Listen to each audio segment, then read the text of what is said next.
The student wants to present tense research to an audience unfamiliar with Angkor Wat. Okay, so I'm gonna say present tense research to an audience unfamiliar with Angkor Wat. So two things. We have to mention the tense research and what Angkor Wat is.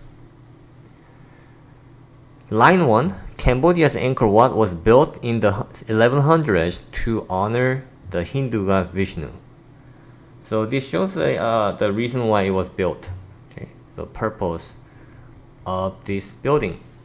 It has been a Buddhist temple since the 16th century. So far, people who are not familiar with the Angkor Wat, we get to find out that it's a temple.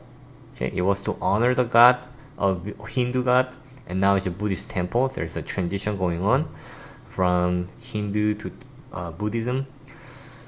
Okay, so one thing we can make sure is that it's a temple. So our answer should include temple. And choice C, I'm sorry, not line 3. Decorrelation stretch analysis is a novel digital imaging technique that enhances the contrast between colors in a photograph. So that's just a imaging technique.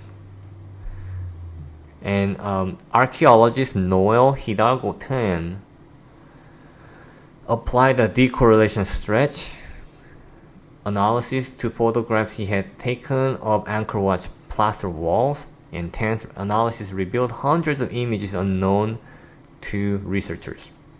Okay, so this is what he did, what Tan discovered.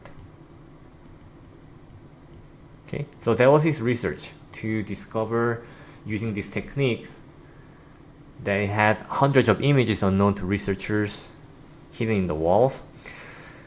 Okay, so let's look at choice A. Tan photographed Angkor Wat's plaster walls and then applied decorrelation analysis, stress analysis to the photograph. While this described his research, but it didn't talk anything about what Angkor Wat is. So A is not correct. Choice B. Decorrelation stress analysis is a novel digital imaging technique that can use to enhance the contrast between colors in a photograph. Just like in choice A, it's not talking about what, or it's not addressing the audience unfamiliar with Angkor Wat. We need to mention temple, but nothing about temple was mentioned. So choice C, using a novel digital imaging technique. Okay, so Tan revealed hundreds of images hidden on the walls of Angkor Wat. So far it does show his technique and also what he discovered. The most importantly, it does talk about what Angkor Wat is, because it said a Cambodian temple. I circled in the line to a temple and it matched. So choice C is correct. It mentioned both his research technique, what he discovered, and what Angkor Wat is to people who are not familiar with. Choice D, built to honor a Hindu god before becoming a Buddhist temple, Cambodia's Angkor Wat concealed hundreds of images on its plaster walls. But where is Tan's research? There's nothing about Tan's research in choice D, so the correct answer should be C.